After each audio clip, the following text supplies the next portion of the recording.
Good morning, everyone. It's a happy bunch. Everybody's waking up. Hello there. As my grandfather used to say, good morning to you, lad.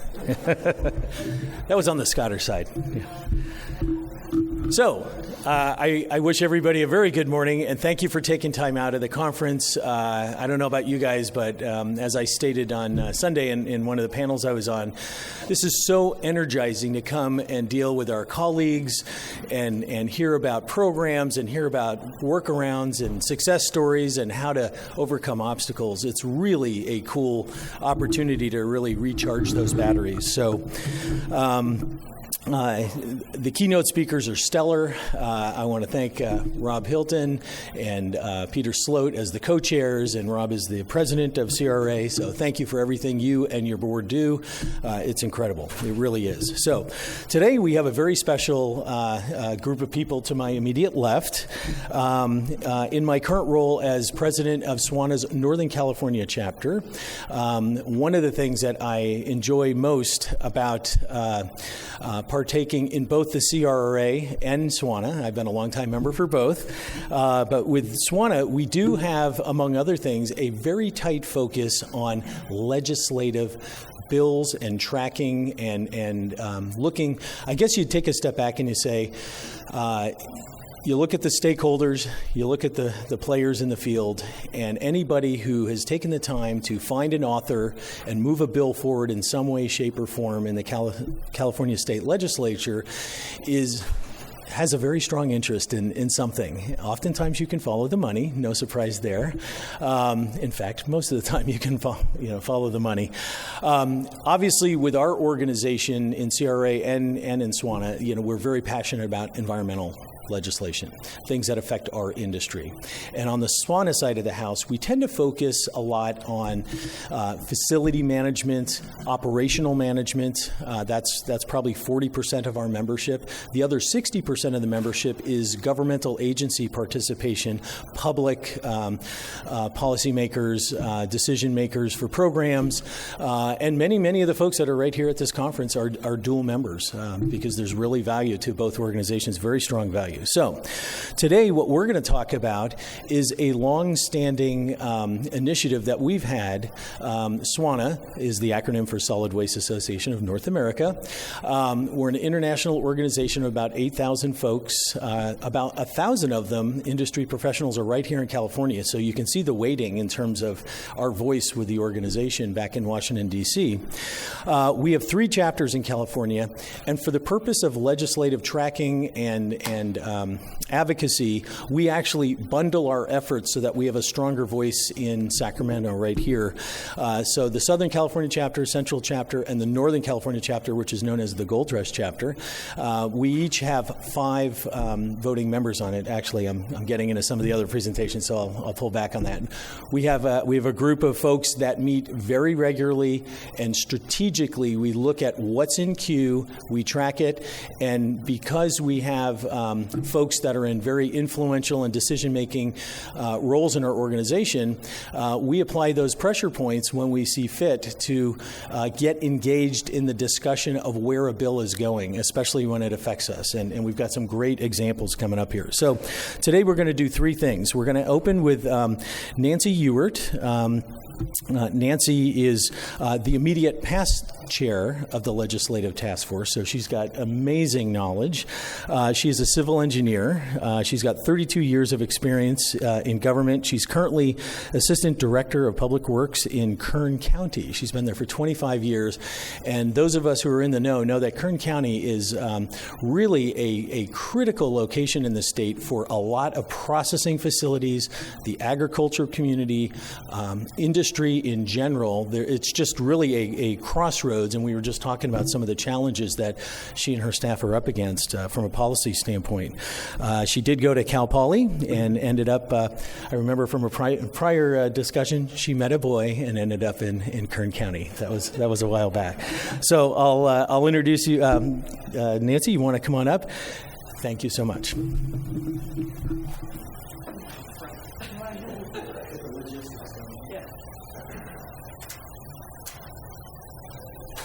Good morning. So I'm going to start a little bit in the past on this one. How many in this room are familiar with the following?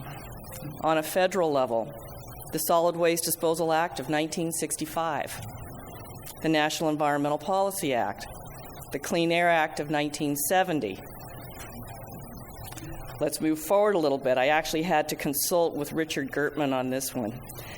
The DeJedley-Zeeberg-Dills Solid Waste and Resource Recovery Act of 1972.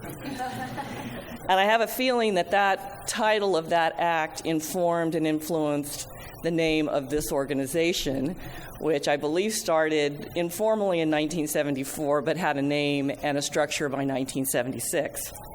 The Calderon Bill, AB 3374, 1984, that was all about solid waste assessment tests.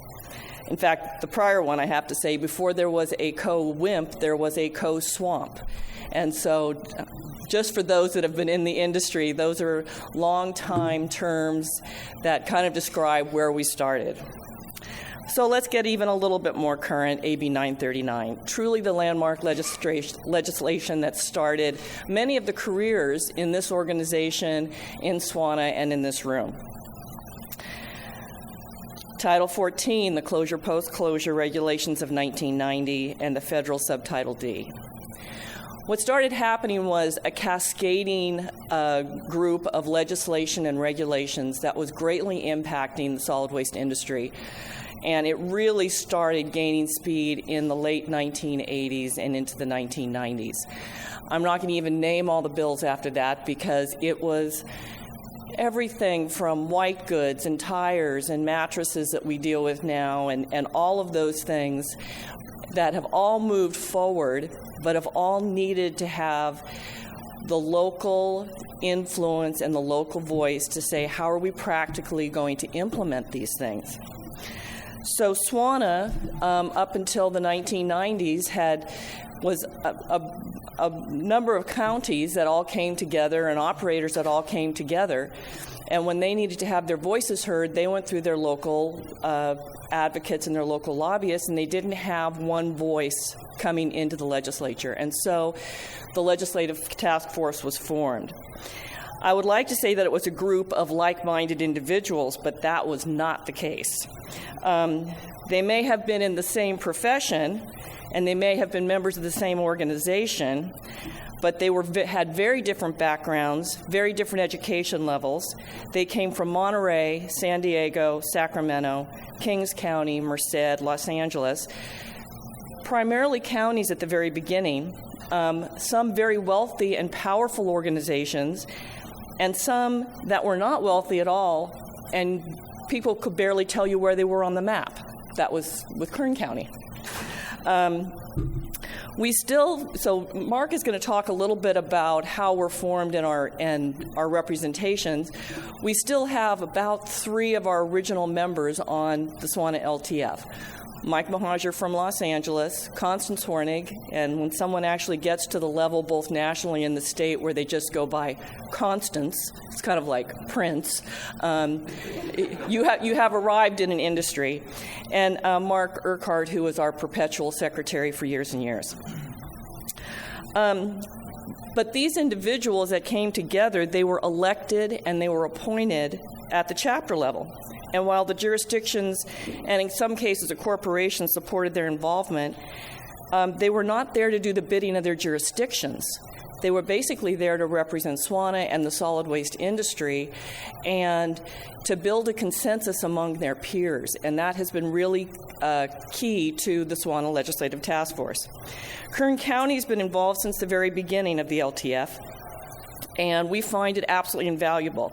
I've been on the LTF for 10 years, a little over 10 years, 2 years as chair, and maybe Mark will talk a little bit about how we move up through the chairs because we kind of divide the legislative cycle, and that seems to work really well for us.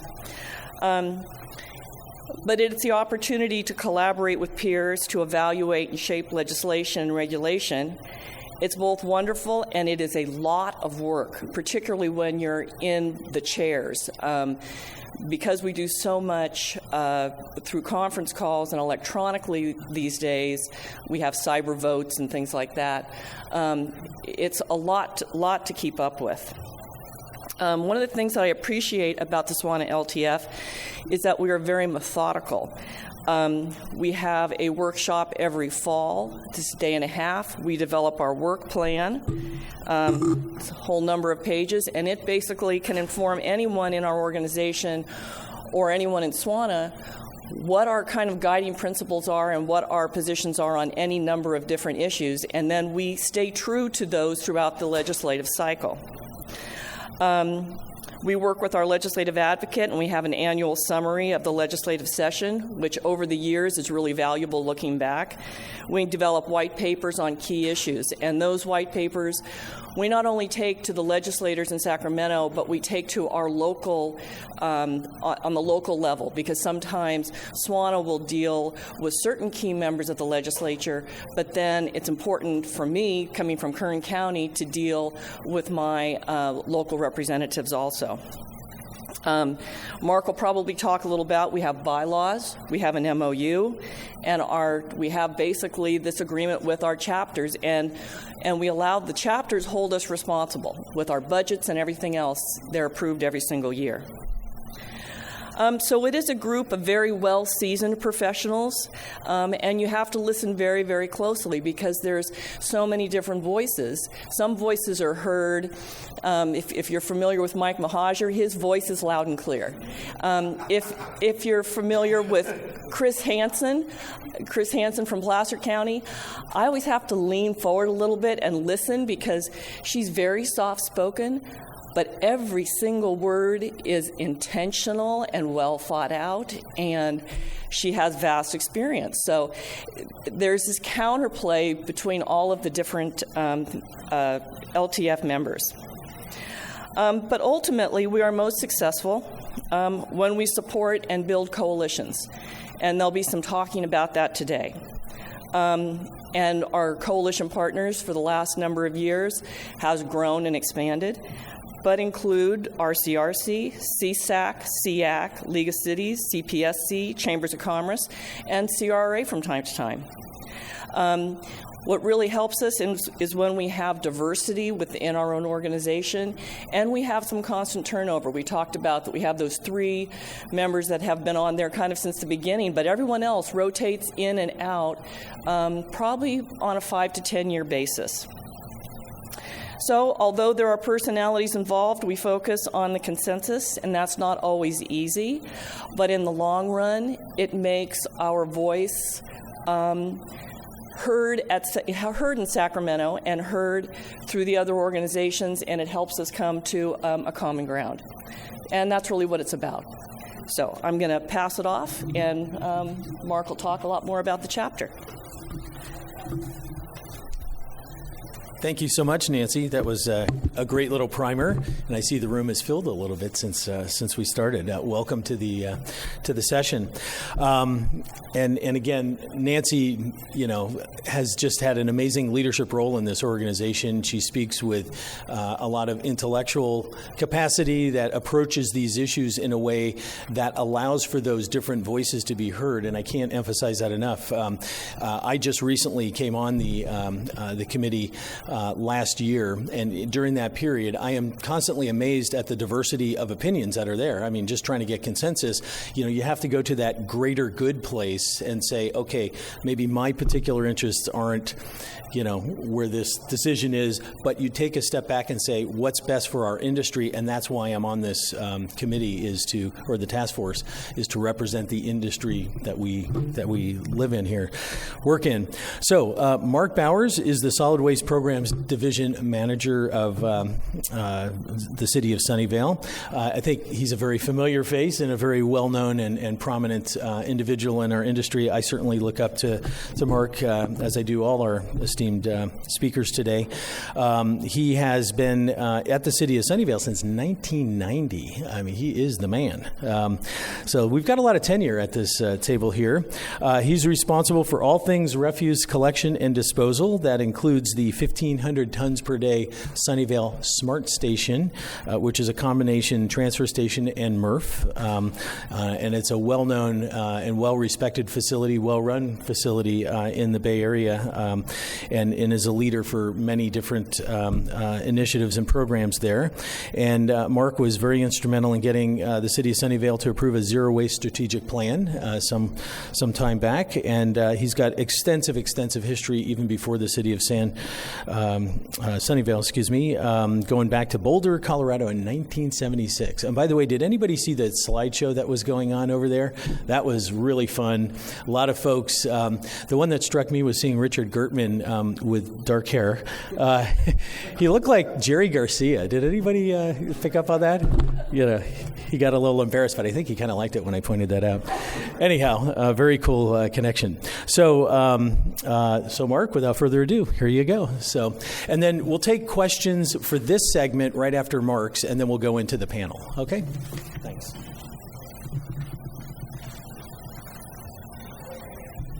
Thanks, Joe, for that embarrassing introduction. Well, on the theme of the Wayback Machine, I was struck while I was listening to that about thinking about how young and naive I once was. And back in the day, in the late 70s, early 80s, there was a governor named Jerry Brown, the first governor, Jerry Brown. And there was a thing called the California Waste Board that had members that they're these very prestigious, well-paid member positions, and there was a vacancy. And Jerry Powell, who's the publisher of Resource Recycling, actually had his magazine based in Old Town Sacramento, and because his spouse was working in the governor's administration. So there was a vacancy, and so we all got together. We were young and enthusiastic, and man, Jerry knows everything about everything in recycling, and he should be this waste board person. So we wrote letters to the governor and touting Jerry Powell for governor, or for the waste board position, and then the governor appointed someone nobody had ever heard of, a daughter of a Central Valley farmer, and it was like, well, why? Well, it turns out her dad had given $30,000 to his reelection campaign. And so it's like, that's how it works. It was this flash of revelation and the end of innocence and naivete. And so that leads to, the sort of issues we have to deal with. And Jason is our interpreter. He'll talk about that later. But I just was remembering back to that wow, that's how this thing works in Sacramento. Get your dad to give the governor some money, and you get this great job. So, talking more about the mechanics of the LTF and just kind of the structure before we get into the substance. As Nancy mentioned, we've got an MOU, and for you non-bureaucrats, that's a memorandum of understanding among the three chapters. And the chapters are culturally very different. They're size-wise very different. There are Dodgers fans that we have to tolerate on the LTF. Ooh. So, there's a great deal of work that has to be done to accommodate these cultural differences among the members from both one end of the state to the other. So Nancy mentioned we develop a budget and a work plan once a year and stick to that and use that as our guiding star as we go forward and interpret that to the legislature throughout the session. And we have 2 in-person meetings, and in the March meeting we do something that's very interesting that is my favorite part of being one of the officers, and that is we spend an entire day walking around the Capitol building and the office buildings around the Capitol, meeting with representatives of the governor, Graciela Castillo-Krings, who we all know as just Graciela, and talking to the governor's representative, legislators, key legislative staff, committee staff, and it's a pre-packaged, Jason-arranged 30-minute sessions. Boom, here, boom, there, in security, out of security, and hitting on 3 key themes that we've decided on in advance, and just doing a sales pitch over and over and over, that these are our issues, this is the important stuff coming up, these are things you might not have thought of that we've thought of that we think you should keep in mind. And it's a really interesting exercise, and that's how you get your foot in the door. and so I call it the Capitol Walk. So we have that. We meet once a year in person for this retreat, and then we have monthly conference calls that are 2 hours apiece, which is all kinds of fun. When you're chair, you can't doze off during the conference calls. That's one thing I found out as chair. It's a great experience trying to meld this group and keep them moving in one direction. The funding, we have actually a budget. It runs about $50,000 a year, and we get our money from a variety of sources so as not to be too dependent on one. There's a chapter surcharge on SWANA membership for all 3 chapters that goes directly to the LTF bank account. We get money from the MOLO, Manager of Landfill Operations classes, and from the Western Regionals, the conferences that each of the chapters puts on. There's a slice of that comes back to the LTF, and all of that is defined in this Memorandum of Understanding that's been in place for a good 20 years or more. And then the other one that's the sort of the swing item is we solicit agency donations. So we send out fundraisers to cities and counties and special districts, and they look very much like an invoice, which can come in handy when you're dealing with the AP people over at Finance. And so we try to get people to kick in. For instance, my agency kicks in $750 a year. We're a city of 150,000, and the sliding scale based on agency size goes up to $2,500 a year. So among all that, we cobble together about $50,000 and then run with that. All the members pay their own travel. It's all volunteer on the part of the agencies that support the membership of the folks. And basically, I think we get one free dinner a year out of this. We get dinner on a Friday night, which is really cool. Yeah. So we rotate officers. Nancy's from Central Chapter. I'm Northern, and so I'll be on for this year and next if the plan holds. And then Glenn Acosta, who's with LA County Sand Districts, will be the chair if we follow our normal rotation in another year. So what I like about being on the LTF, apart from the things I've already shared, like the dinner on Friday night, is I like learning about the legislative process. It's really fascinating. I mean, I'm a policy wonk, but just watching how things move, the gut and amend process is just a fabulous thing that the legislature does. Jason can talk about that maybe. But just all the games and the intrigue. Sacramento downtown is a very small town when you get right down to it. It's a very small community. You can't walk around the Capitol area without running into somebody you know.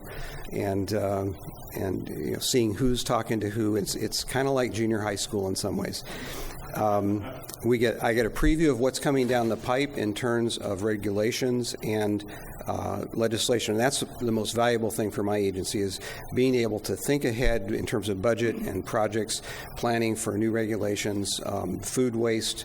We saw that coming a couple years in advance, and we're starting to implement programs to match things that the Air Resources Board hasn't even implemented yet, but we know they're coming because we're able to get this close-up view of what's happening here. And, of course, the main thing we're trying to do is, on behalf of all the chapter members, is have a chance to influence what is coming down the pipe and at least tweak it, and sometimes we're able to block things that are particularly damaging. It's a really valuable thing. And Jason has patiently trained the group. I think in the past, and all our normal instincts, we're a feisty bunch in this industry.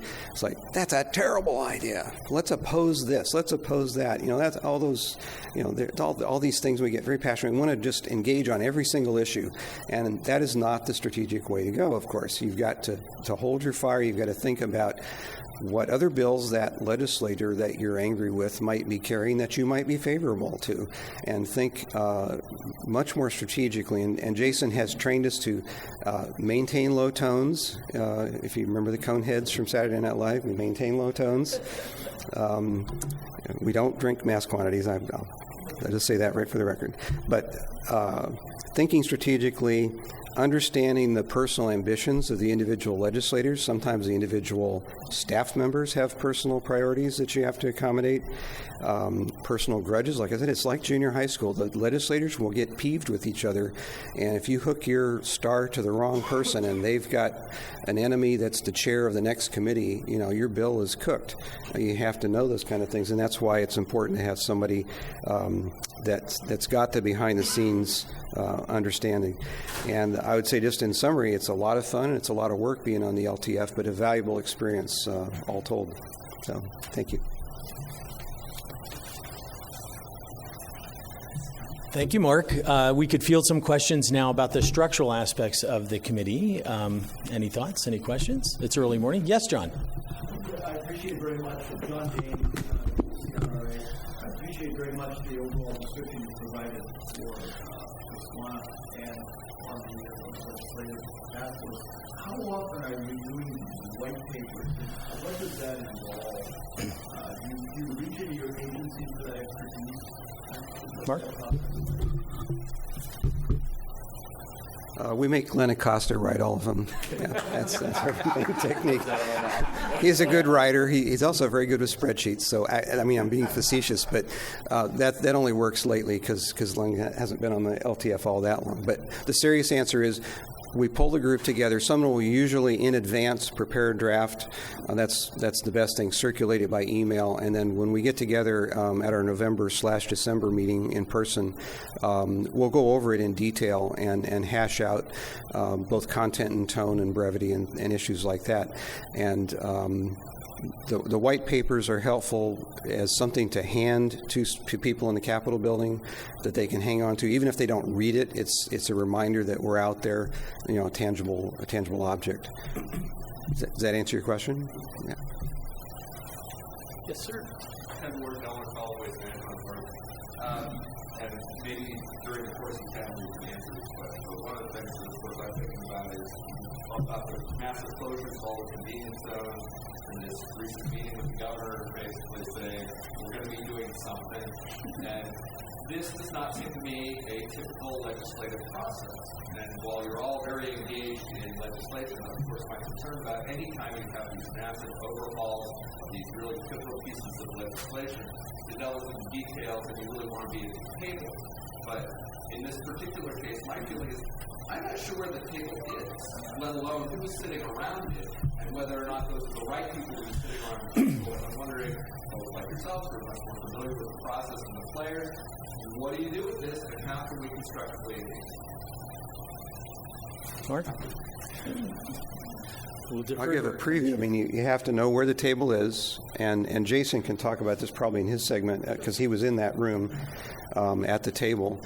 And I would say to the gentleman from Del Norte County that I often bring up, there's a lot of one-size-fits-all solutions that are proposed in the Capitol.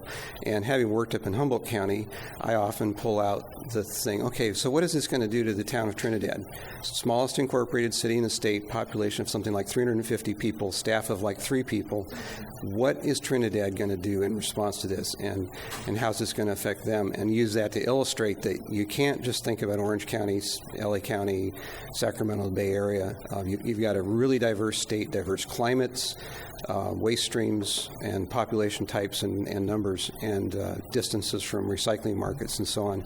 So it's something we try to keep in mind. And SWANA is particularly valuable, I think, in that because we do have a lot of representation from rural counties, and we have Larry Sweetser, who works with the rural counties as one of the SWANA LTF members. And if we forget, Larry will get out the stick and say, don't forget the rural counties.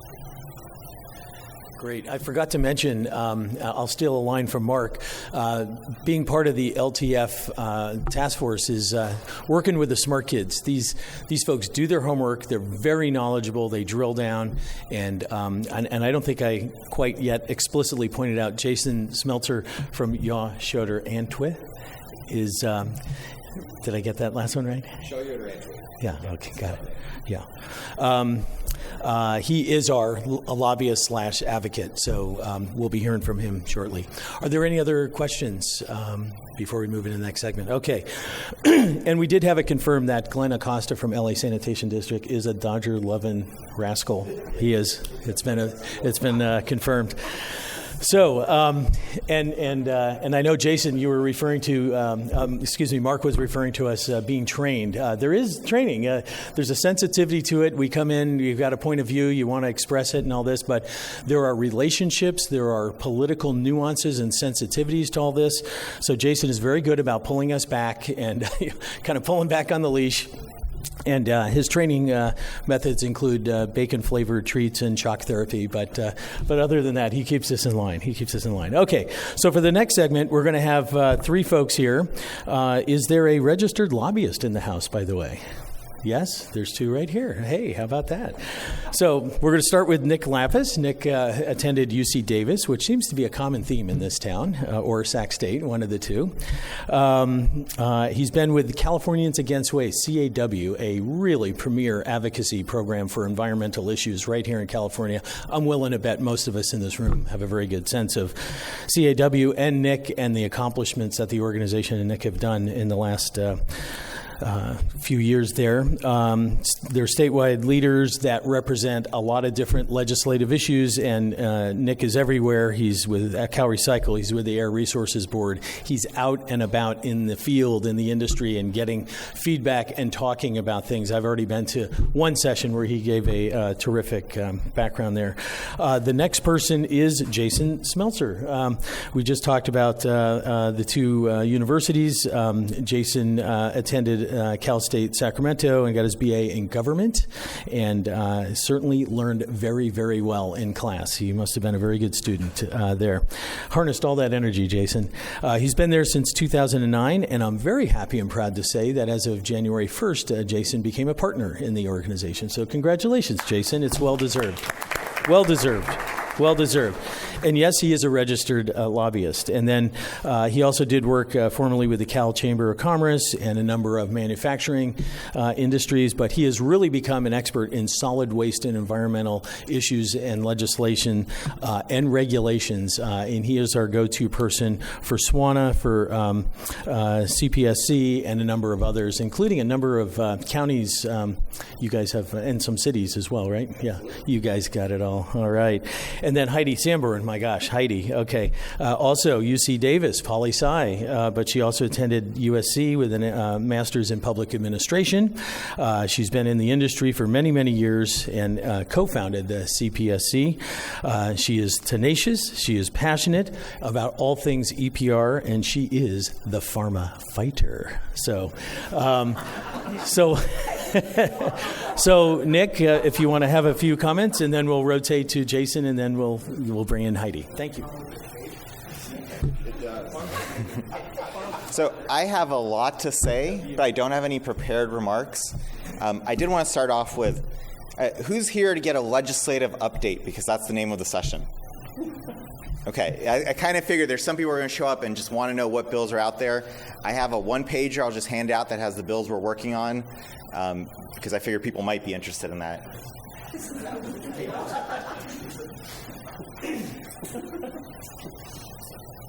So like I said, I don't really have prepared remarks, although I did have some things I wanted to say.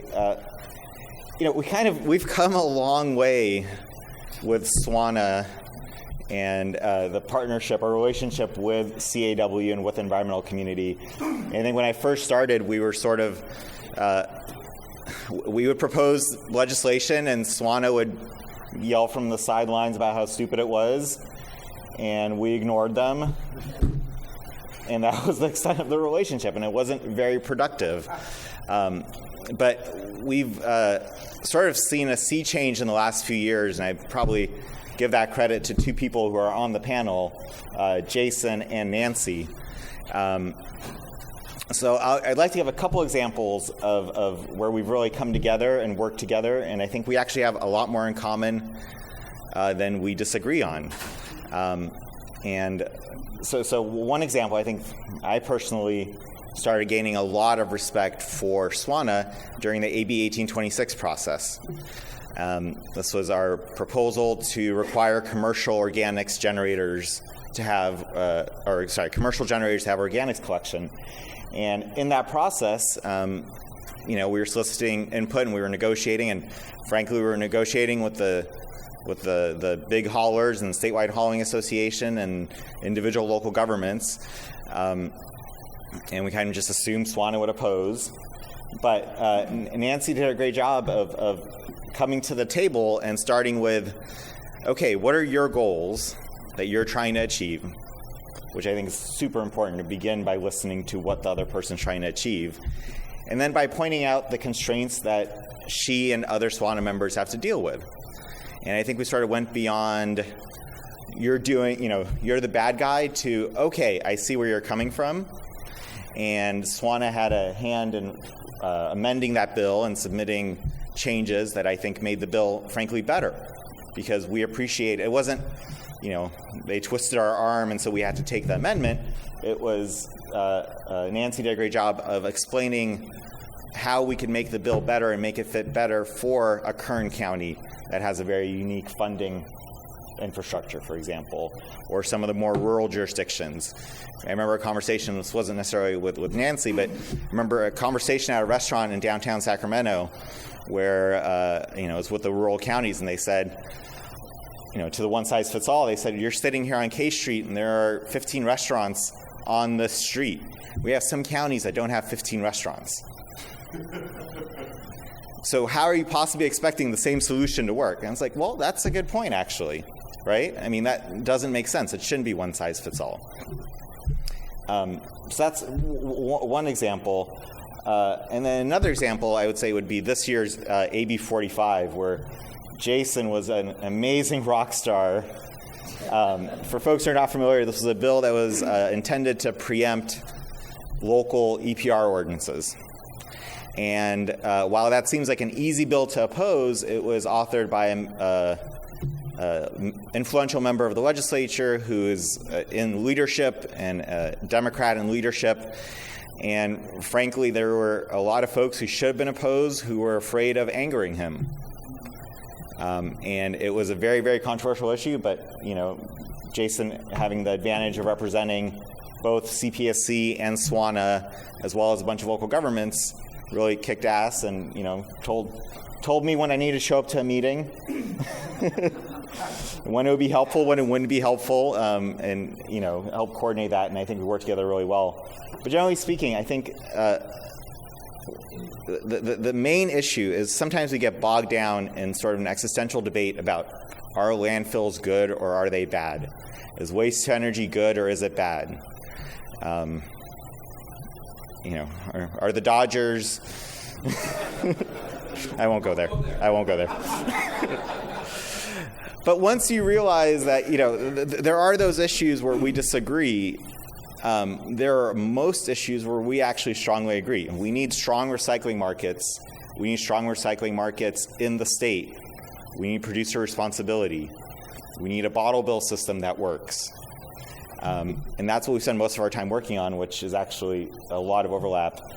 And again, so I mentioned Nancy, Jason is the other person who's really made a great effort to listen and to participate, and he's bought me a cocktail every once in a while, and we've talked about things that have nothing to do with work, but I think that's the way you sort of bridge that divide and build the relationships that allow you to work together and understand that I'm not just proposing things because I want to increase costs in local governments, and local governments aren't just opposing things because they hate the environment.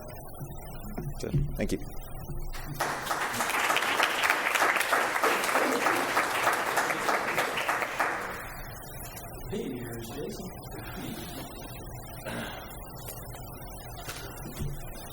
We share music. We're both music nerds. So that's what we talk about. Now, I'm going to try to do this whole glasses thing that I've been enjoying recently. Super fun. So I'm going to try to answer your question right away so I don't forget, because I'm forgetful. So the bottle bill. There's this big meeting in the governor's office the other day. I think obviously different people have different perspectives about what's going on there and the need for an immediate fix versus a long-term fix, or maybe kind of programming both of those in some order. I think it's clear, at least to me, and be curious to hear what Nick thinks about this as well, but it's clear to me that the governor's office at the highest levels has decided that they're kind of not screwing around with the bottle bill anymore. There's been fits and starts for years, longer than my involvement in the solid waste world, where, well-intentioned people get together and say, hey, let's do something about this bottle bill program. It's not really sustainable the way that it's running. We've got these deficits. We have this fraud. We've got all these problems. Can we fix it? And then they all throw a bill together. They try to do it through the budget, and eventually one party or a handful of parties can kill it, right? And so it seems to me, and this is just my characterization, that what the Brown administration has said this year is, hey, listen, the building's burning, and we're gonna let it burn. Let us know when you're all serious about sitting down and having a conversation. And what they said at that meeting last week, and Tuesday, Monday, I don't remember, was, hey, we're going to do our homework while you all go find some religion, okay? Get good with God and the bottle bill, because we are going to do this, and we're going to do this for real. And I think some folks stood up and said, hey, we also need a short-term fix. And they kind of responded, yeah, that's nice. We'll talk to you about the real thing. And the reason for that is, once you get the small fix and there's some sort of stability in the program again, you lose all will from the parties that you have to convince to do tough things, right? So, at least in my estimation, the Horseshoe's serious about doing something meaningful and long-lasting. So that's, I'm trying to be more positive these days. So I think that's the good part. Now, the bad part is, in the meantime, things are going to get worse. The building's going to burn. But if that has its intended effect, everybody will come to the table. Seems like September. Cal Recycles kind of seems like September. Cal Recycles looking at other states, looking at potential programmatic changes. They could be operating within the four corners of the bottle bill. They could be developing a totally new structure for a program. We don't know yet, but it's at least a serious... Who? Like who? How does one participate in such a conversation? That's a good question. They invited, it seemed like, a third of the state to this meeting. The governor's council room is a pretty big conference room, and they had stadium seating. So I want to say there was probably 75 people there representing all sorts of groups. But, from my experience, from the director down at Cal Recycle, they're really super receptive to anything you have to say. If you call Scott or shoot him a text, or Mindy or Christine, they're gonna include you. They're very collaborative and interested in hearing what's going on. So I would start there. Also, Graciela in the governor's office, very open to talking to people. Sometimes you got to knock on the door, right? You know where the door is. You just go, you go and you knock on it, and they say, hey, how you doing? The good news is it looks like September, they're going to kind of bring people back in and say, hey, you've been thinking for the last month. We've been thinking for the last month. What do you think about X? And then we'll all have lots of things to freak out about, is my guess. Yeah. So that's bottle bill. Thank you. As Joe mentioned, I'm a lobbyist. I'm kind of the bad witch in the lobbyist world, right? I'm the lobbyist for hire. I don't work for an individual organization. Up here, I obviously represent SWANA and CPSC. We also represent, just full disclosure, Western Placer Waste Management Authority, about 20 counties, a handful of cities, including LA and San Francisco. And then every once in a while, I play with arts funding and aerospace and some other things. So that's kind of me. I'm going to get to the coalition piece first. I was going to do it second, because that's kind of the core of this. Now, if you're gonna get in a fight, let's just go there. It's the best analogy I can think of. If you're out at a bar and there's a group of guys and they want to kick your butt, do you want your friends there or don't you? I'm the kind of guy that would rather have my friends there if there's a big group of guys that want to kick my butt. That's my best analogy. Fact of the matter is, lobbying, public policy, it's all high, lofty. Everybody has good ideals. But at the end of the day, it's a full contact sport. People run you over if you let them. People do what they're going to do. So what you do by building coalitions is you bring your friends to the fight. And you increase your opportunity to touch legislators and staffers, convince them that you're right, to develop some sort of personal or district connection with a legislator or a staffer. You're just increasing your odds of being effective. A couple of examples. AB 45, as Nick mentioned. This was a bill that, wasn't just about local ordinances. It very much started out as a pharmaceutical company-backed pushback against the public policy that CPSC has been pushing over the last couple of years dealing with pharmaceutical EPR. So it was kind of a counteroffensive. That's how I choose to describe it. I don't particularly care what the author says about it. That's what it was. It took many different forms, and I think it aggravated a bunch of people who were trying to solve a public policy problem rather openly. So in the beginning, we had a very strong coalition. We managed to kill it in the Appropriations Committee the first year. After that, Mr. Mullen, being who he is, the Assistant Speaker Pro Tem, and obviously being backed by pharma, I think a lot of people kind of backed off. He amended the bill down into a lesser form, and some of us stayed pretty aggressively opposed until the first vote this year. And leading up to that, we were able to build a coalition again, and we killed the Speaker Pro Tem's bill in a policy committee, the Senate EQ committee, which is pretty friendly to people that think the way we think. But at the end of the day, it was the entire pharmaceutical industry that was basically lobbying for this bill against a bunch of local governments, right, and environmental groups. And while I like to think I could have, beat them myself, the fact of the matter is you have all of these people that are all pushing in the same direction, reaching out to the members on the policy committees that, whose districts that they're in, and kind of making those personal touches. That's how you win at the end of the day, especially when you have a really strong opponent with, frankly, a very powerful member that people don't want to make mad. A couple people were talking about how I've tried to maybe smooth out the edges on SWANA a little bit. I actually think that only really applies to the membership. I'm a very firm believer in if somebody needs to make somebody mad, it should be me. I do it all day. And people... Right? I mean, people expect it from us. They know that it's not personal with me, that it's business. I think I know what a lot of people that are good at the political game know, which is after you run somebody over, you pick them up, you dust them off, you buy them a beer, and you try to find a way to make them feel better so you can do business with them later. So, there's that. But coalitions are hugely important. There's a few things beyond coalitions that I think are equally as important to coalitions because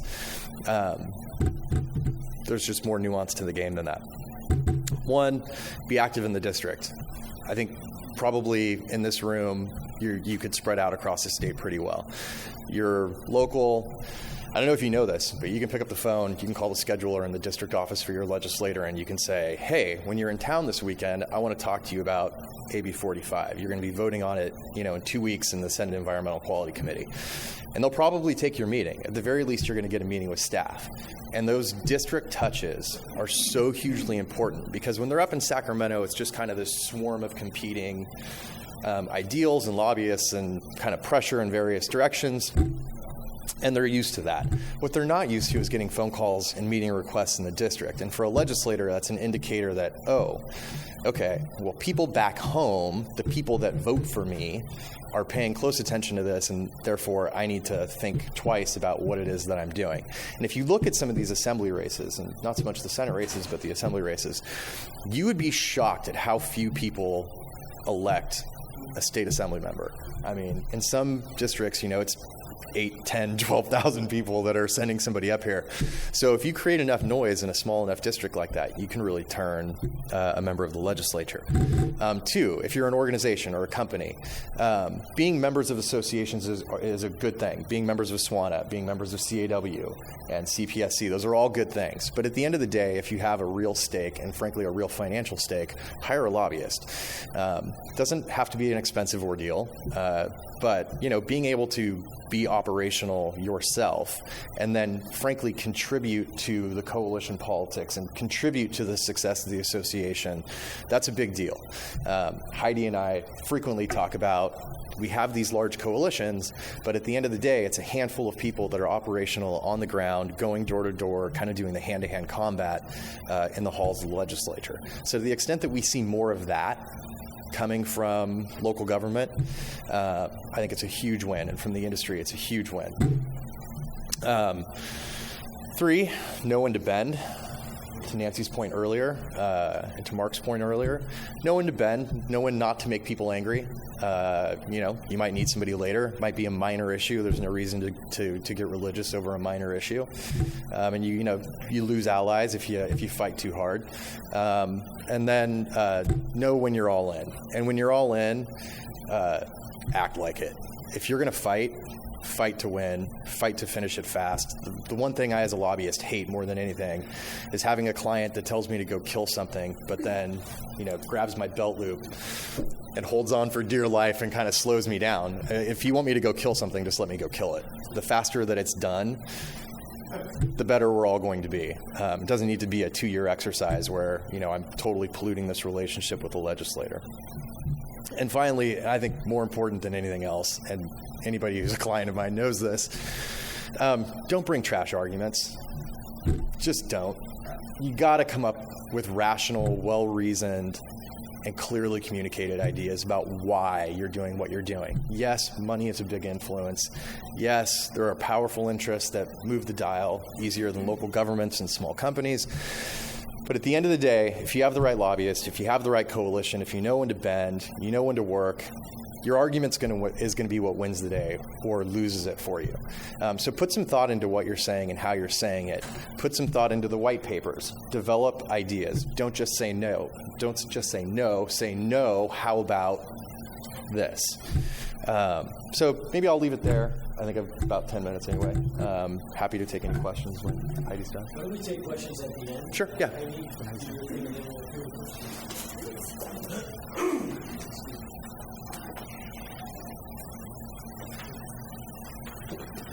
And so now you know why we hired Jason.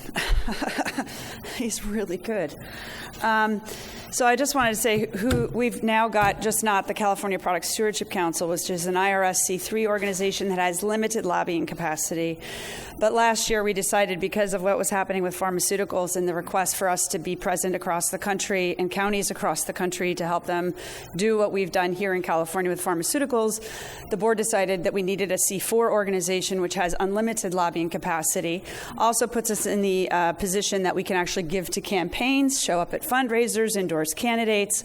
We endorsed our first candidate this year at the National Stewardship Action Council with Assembly member or Alameda County Supervisor Nate Miley, because he is the one who actually helped us get that local ordinance passed and was really the leader who put himself out there to start this whole thing that local governments can now impose producer responsibility from the local level, which I think was a real game changer.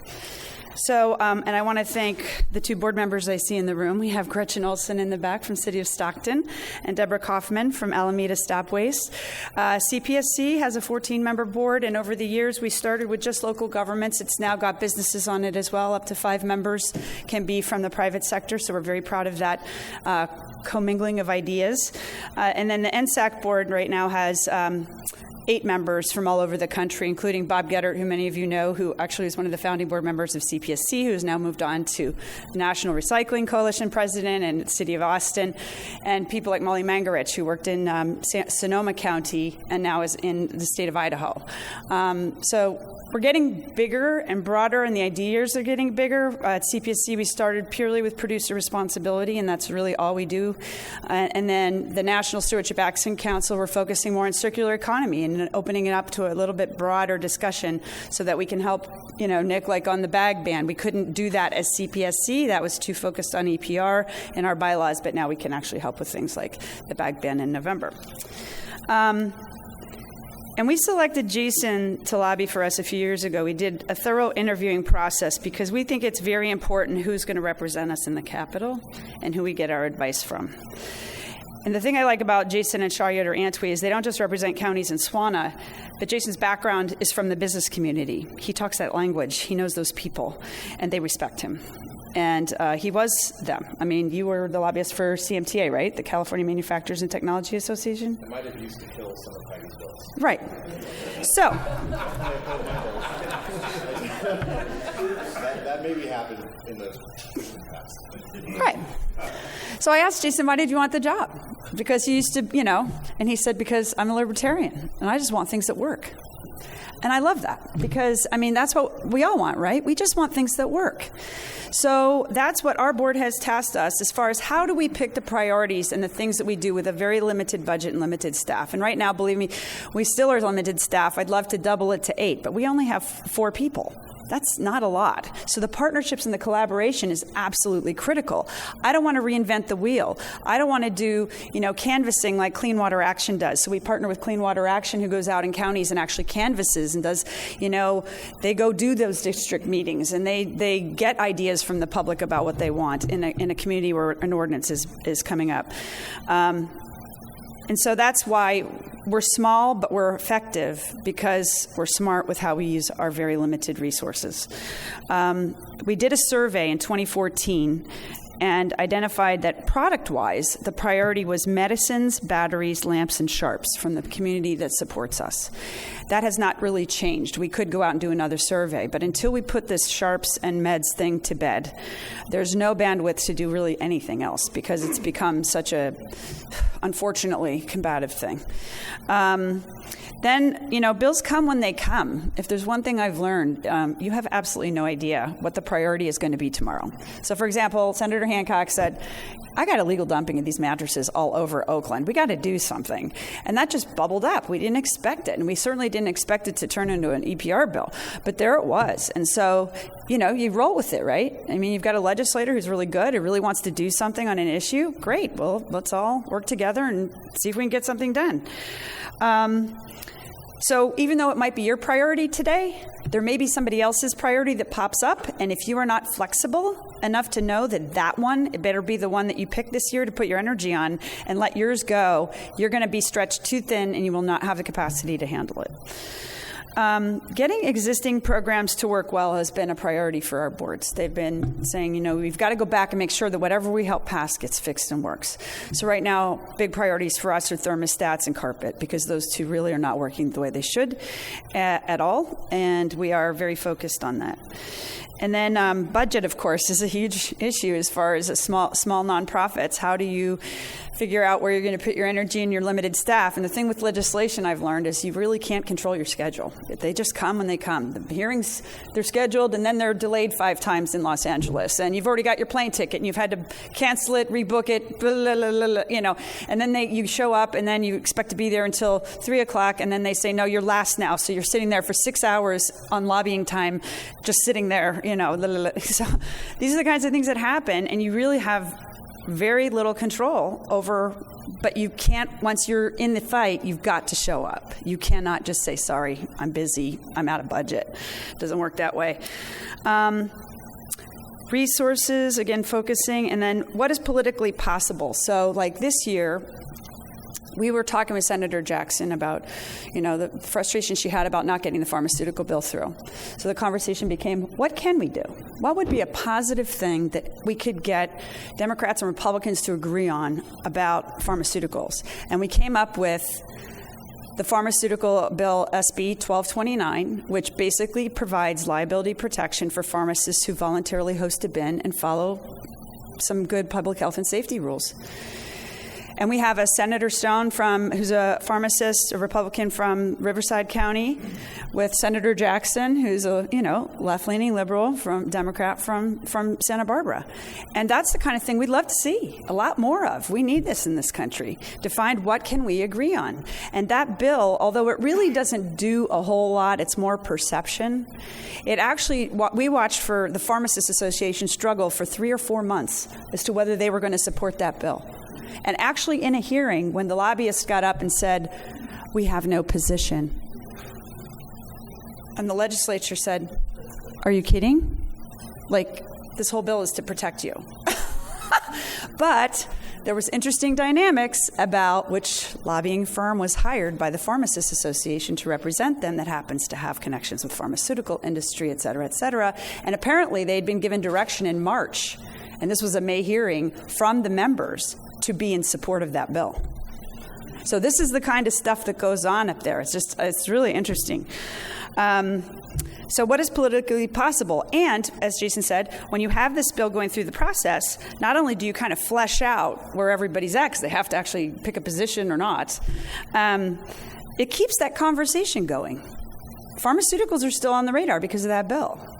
So, and then the thing is like with the bags, if you can't get it done in the Capitol, go local, because the influence of money is least effective at the local level where people are closest to their legislators. So if after a few years, if you've banged your head at the state level, I'm almost at the point now where it's become so dysfunctional, just start at the local level. I mean, when it comes to EPR, just do a battery EPR ordinance, just do a pharmaceutical, just do them, because, I mean, the Capitol, we tried the battery bill for 4 years, and we didn't even try it this last year because we don't have the bandwidth anymore. I mean, we're in this pharma thing too much. We didn't try to fix carpet because we didn't have the bandwidth. So, and that was a conversation we had with CAW too. And again, working on those relationships, because we don't have collectively the bandwidth to go up against these huge lobbies. We just don't, unless we're all kind of working together. If we start dividing, it's going to be divide and conquer. So I want to thank everybody for this conversation, and SWANA for putting it on. I've been a SWANA member a long time. And it's just really exciting to see how everybody's kind of agreeing that we have to all keep these conversations open and healthy. And my dad had a great saying, there are big kids and little kids and very few adults. And I think that's true in the Capitol. And it's just, when you put it in that frame, it just helps you kind of deal with what you see every day. Just remember, when they go low, let's go high. And let's be the adults. So thank you.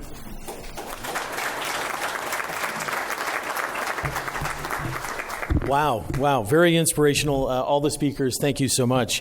A couple of thoughts and takeaways that I have, and then we can get into questions, and we have plenty of time for questions. Number one, relationships. Jason really struck on it. Today you're opposing something with this legislator, but tomorrow you're helping carry the flag on another one.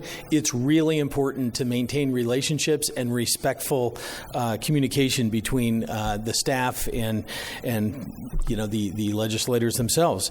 Another one is collaboration, strength in numbers, and that's one of the things that's really exciting to me. Seeing this evolution, and somebody touched on it earlier. I'm sorry, I can't remember who, but Nick might have touched on it.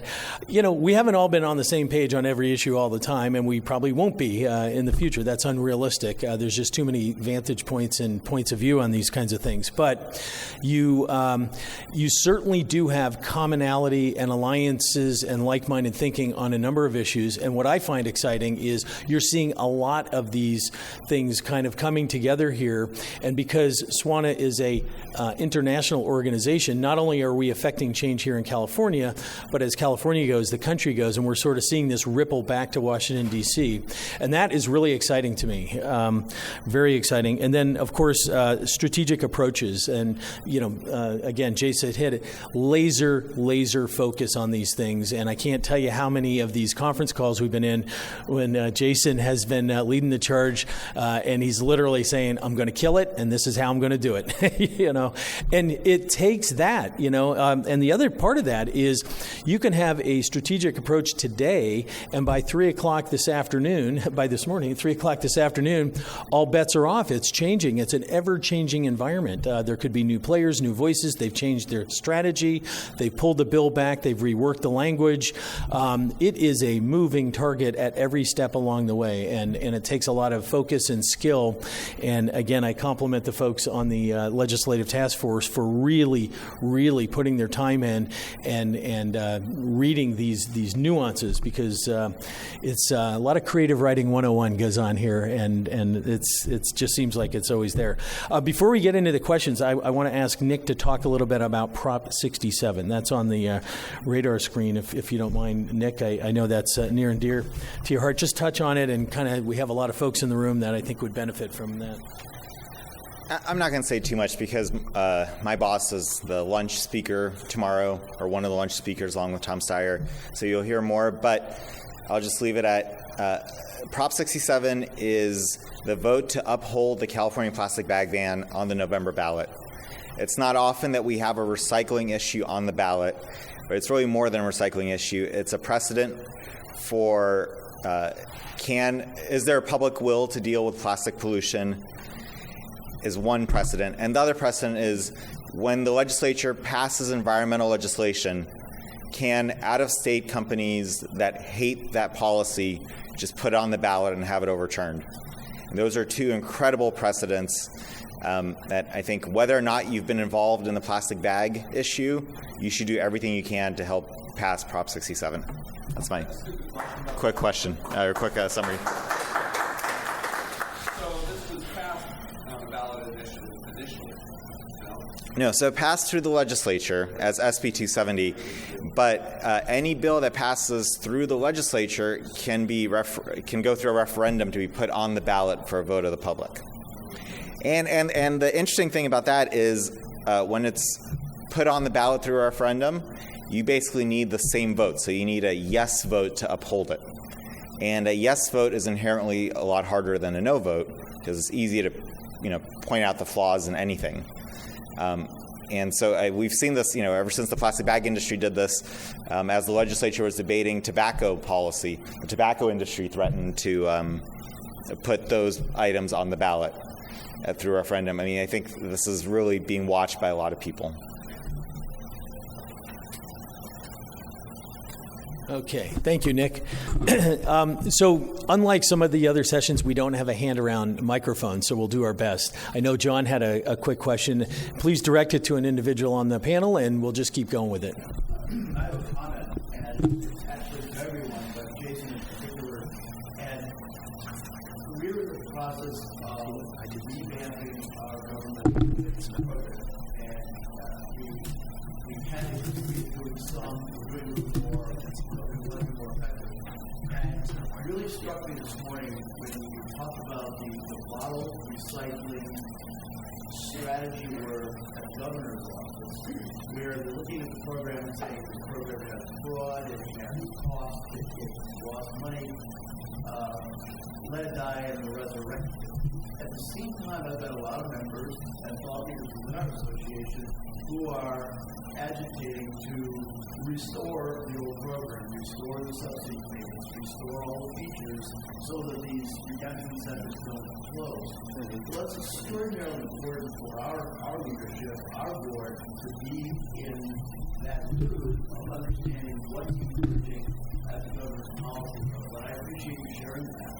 It allows us to deal with our members in such a way that's informed and future-oriented. So as we work to revamp our program, that's what we want to be able to, and I appreciate the way you use that. And even as you revamp, right, an opportunity. Oh, I may be the one that doesn't need it. I have two small sons, so I yell a lot. Just kidding. Even while you're revamping your program, you can still engage. Like I said, the folks at Cal Recycle, at least in my experience, have been super collaborative. I don't think they've met the good idea that they're not interested in hearing. So even as you're going through that process, there's still plenty of opportunity for you to chime in on the bottle bill stuff with the Cal Recycle folks. I'd like to follow on that. Just from my experience up in Oregon, I ran a recycling center in Oregon for a few years and was on the board of the Oregon equivalent of CRA, the Association of Oregon Recyclers.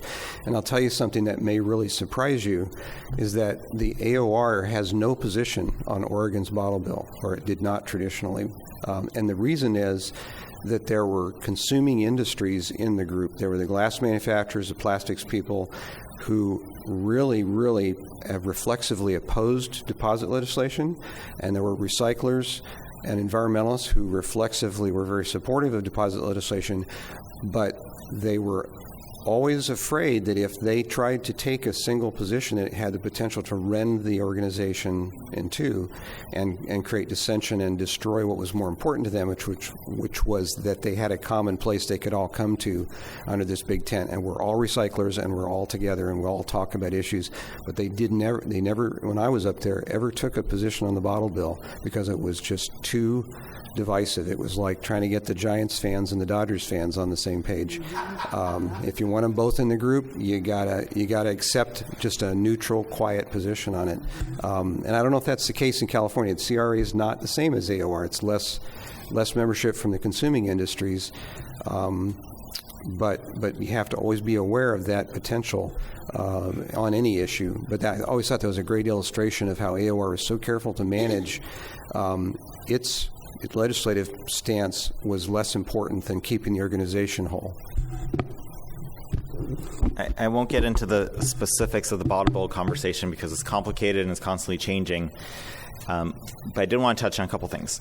First of all, I think that there is sometimes a difference between the role you should be representing, CRA should be representing on behalf of its members, or SWANA should be representing on behalf of its members.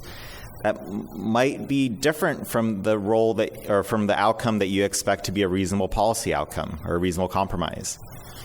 I mean, you mentioned restoring the subsidies. A lot of people have said that maybe curbside payments aren't the most cost-effective part of the bottle bill program. Whether that's true or not, as an organization that mostly represents local governments that receive those curbside payments, you have a certain role in the process, and it's not your role necessarily to find the compromise and to put forward, the ultimate compromise. And so it's not unreasonable for CRA or SWANA to fight for curbside payments. And that might be, different from what is in the final version, but you kind of can't start negotiating with yourself. That's one point. Another point is a really interesting one that Jason raised, which is hiring a lobbyist. And John, you and I have had this conversation, but not all lobbyists are created equal. And I think it's helpful if you're considering going down that road. And we actually do recommend that too. Every time there's some issue that comes up and, some industry says, hey, we really need X, Y, Z. The PT industry says, hey, we really need this policy. We say, yes, we think you're right, but you need a lobbyist. But again, not all lobbyists are created equal. There are a lot of people who pay a lot of money and don't get anything in return. That's probably actually more common than not. Lobbyists have a lot of different clients. They tend to pay attention to the ones who pay attention to what they're doing for the most part. I'm trying to be careful because we have a contract lobbyist on the, yeah. My clients are happy, so. But also they have different skill sets. There are some whose whole worth is based on their relationship on the golf course with legislators. And that's valuable on occasion, but that might not always be what you want. And you have others who just doggedly go fight for their clients and are pounding the pavement over and over and over. And so to the extent that when you're thinking about hiring a lobbyist, I would recommend giving us a call so we can give you some honest feedback depending on what you need. And I've recommended all sorts of different lobbyists for different people. The other the trap that a lot of people fall into is they hire the lobbyist that their association uses. And I'm not referring to SWANA, but in general, it's, the hauling industry uses one lobbyist. So when somebody in that industry needs to hire a lobbyist, well, that's the person they know. The tire recyclers, the rubber manufacturers has a lobbyist. So when a tire recycler needs a lobbyist, that's who they go to. And then you end up with some of these conflicts of sometimes it's not always the same position for you as it is for the rest of the industry. And you can kind of end up taking a back seat. So that's really important to keep in mind who the other clients are. Yeah. Oh, I didn't even need that. That's okay. One other thing I'd say to that is, even if you're pushing in the same direction as your association, why would you, and this could probably cut against me, but why would you hire the guy that's already being paid to do that? Because you're not adding anything to the conversation. You're not adding any boots on the ground. You're not adding another person going from door to door to door. So, I mean, diversity is good. We, again, to the point on coalitions, we want more than me or more than Nick. So, you know, if I'm Heidi's lobbyist and you're a CPSC member and you're like, hell yeah to what Heidi's doing, we're going to hire you, I'm going to tell you, I'm already doing it. So, I mean, all you're going to do is give me more money, which I'm not going to complain about, but I don't know that you're really adding anything to the conversation. Yeah, we need more bodies in the room sometimes, and Jason can't do it himself. The one thing I was going to add, first of all, is I apologize, Constance. I didn't see you were behind Cynthia. Constance is on our NSAC board, and thank you for that. And then also, I've mentioned this before, actually, to John when he first started as executive director. I think it's very important for organizations to know who they are. And getting into lobbying is different than being the venue for the conversation and having the conference and all of that. It gets you into a combative mode, and it can divide membership. It also takes money, and it has to be done right. There's a lot of rules, and every year there's a new rule in my desk right now I have to read on the new lobbying rules for nonprofits and something else I have to track this year. And now I have to do it for 2 organizations. So I think it's very, very important for CRA to be very clear and have a very thoughtful conversation before you get into this, because there's lots of members that already have lobbyists if they're activated. And one of the things that we've tried to do at CPSC is teach local governments who are technical people how to help advocate and get your lobbyists activated, because all of the cities have them. Most of them, but they don't have EPR in the legislative platform, or they don't have an official policy resolution supporting EPR. So when it's brought to them, they go, whoa, what is this? We haven't taken a policy position on this before. We got to think about this. Well, by then the bill's dead, you know. So it's got to be everybody working smartly and wisely with the resources we already have. But I would just caution CRA. I mean, you're looking at maybe a $5,000 a month commitment. It is not cheap. Love Jason. They're very expensive, and because they're good. And so, you know, just, and you have to make it a wise investment, as Nick said. Make sure you're adding to the conversation. Yeah. If you do it right. Yeah. Exactly. If you're going to spend the money, you know, buy it once, buy it right. That's what my mom taught me when I was a little kid. Don't buy cheap stuff over and over again. Same true with lobbyists. I guess I'd offer just an observation. You have CAW, you have SWANA, you have an environmental organization being represented, you have a product stewardship representation up here on the same panel together. Those of us that have been in CRA a long time, and we worked on the original bottle bill back in the mid-'80s, you know, the Warriors had a motto, strength in numbers. And I so appreciate the leadership from Nick, you and your group, and Heidi and CRA. That's what it takes to beat those guys, like Big Pharma, like the big utilities, like those, you know, like the American Chemistry Council. That's what it takes, and we have to be vigilant. I just thank you guys, and just for this observation to recognize how far we've come from, you know, where some of us remember way back when, like when we were skinny and had more hair in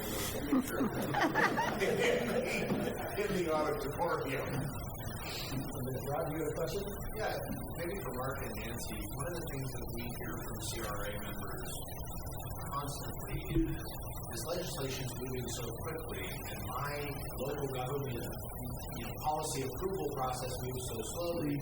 As soon as I get a resolution in front of my council and they approve it, before we can write a letter, things change and it's irrelevant again. How do you install systems in your local government structure that allow you to be more sort of responsive to the Let me answer that from how Kern County does it, because actually Shaw Yoder Antwi is also the lobbyist for Kern County. So, no, Paul Yoder is our lobbyist. So what we do is we have a solid waste management advisory committee, and when a bill is coming forward, and that's the beauty of being on the LTF, you see the generations of it through different legislative cycles. You know where it's going. You see how it's focusing. So I go to my Solid Waste Management Advisory Committee, and I get them to take a position, not on a specific bill necessarily, but this is the groundwork that we're supporting. then I take that, I have them also take an action to say, and take that to the Board of Supervisors, and this is our recommendation for the position the board at Kern County needs to take. So I did that over a year ago for all the AB 45 stuff that was going on with household hazardous waste and everything going on.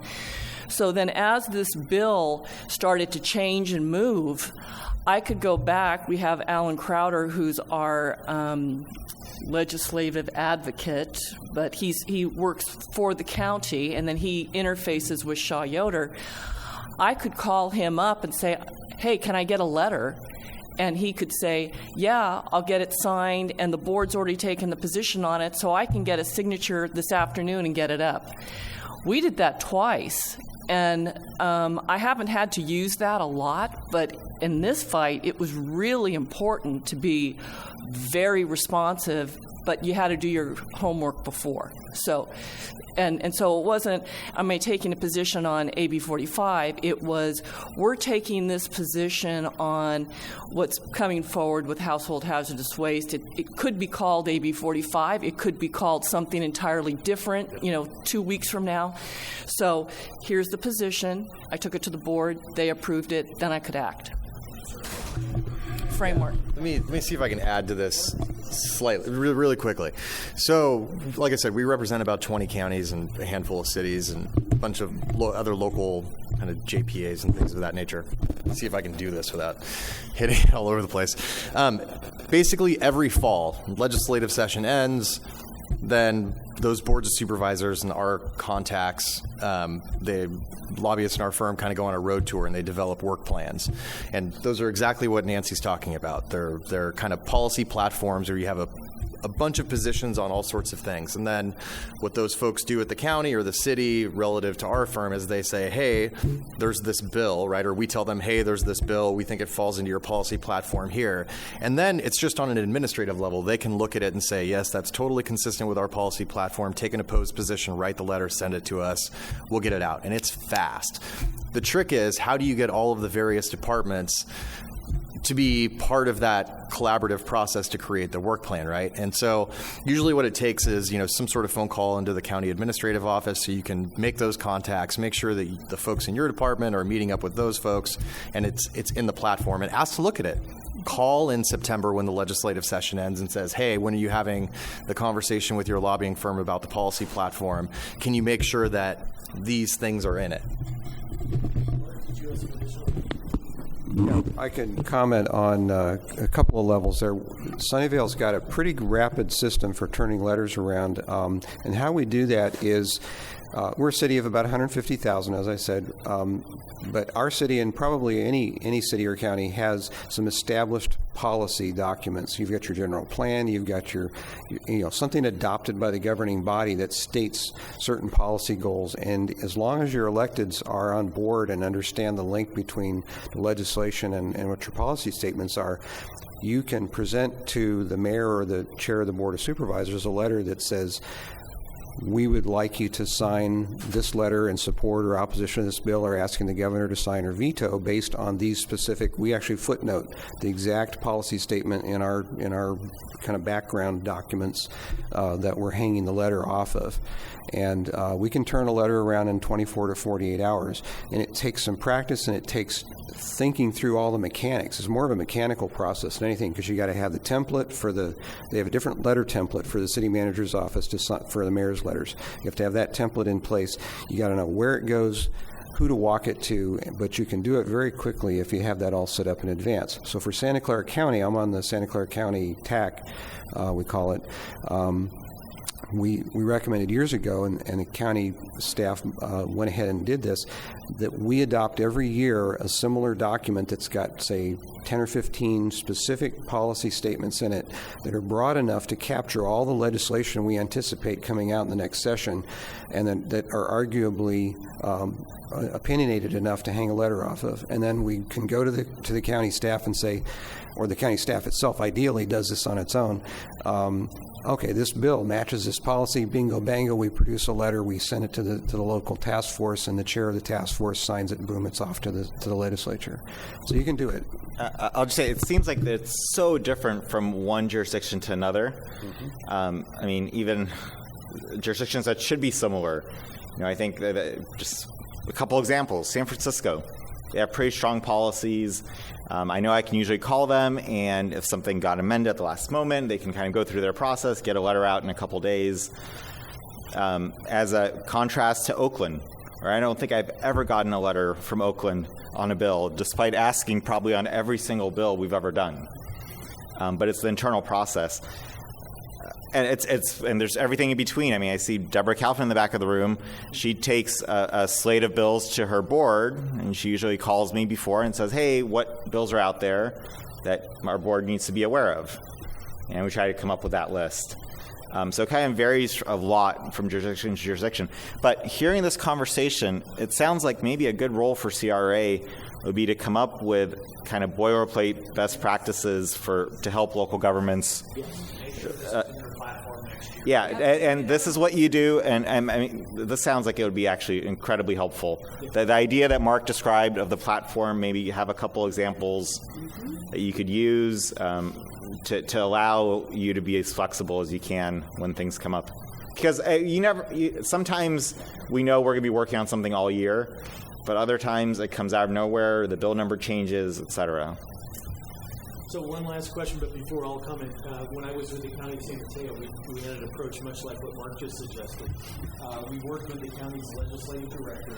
We got really key, broadly defined language on the county's legislative platform that was typically voted on in December, and that gave us the allowance to tie to that document throughout the year once it was adopted. So, Hillary, last question. Well, a comment, I guess, on building on what Nick was saying and some of the other panelists. It seems like the more effectively you can mobilize local forces, you can create asymmetry in the battle. Because if the battle is waging only in Sacramento, the lobbyists or the people with money have a big advantage. I think our advantage is as a group is to mobilize on the local level, but if we're not able to effectively and forcibly mobilize, then we're giving up our best weapon. Yeah. I'll just state that is exactly my concern about the bottle bill. I feel like this is a shock doctrine kind of situation. We have had the biggest collapse of our recycling infrastructure in the state's history. The actions are moving very quickly, and I'm very concerned about how do we quickly respond to whatever hits the table that undoubtedly is going to have lots of details in it, at which we were not participating in the conversation. So I'll just throw that out there. If you have any advice about how we can be helpful in this situation. This is why you are a member of trade organizations that have lobbyists, because they will be at the table. If this is, Ted, I don't know which organization you're a part of, but let's say you're a SWANA member, and you say, hey, this is really, really important because X, Y, Z, and we should make sure no matter what happens, our policy is this. Jason will fight for that. I mean, assuming other people agree. And, I think it's whoever shows up is usually who's at the table. And that's where, the work plan comes in. I'm just looking at this. It says here this was going back to 2014, but what are our priorities? And they only list a number of them. Bottle bill, following and following and following them. And so, that's one of the things when we have our conference calls and things. If there's not a specific piece of legislation we're discussing, we have topics at the bottom, and we're always talking about this, and we're always keeping tabs on these items. So just a closing thought. First of all, thank you so much to our esteemed panel.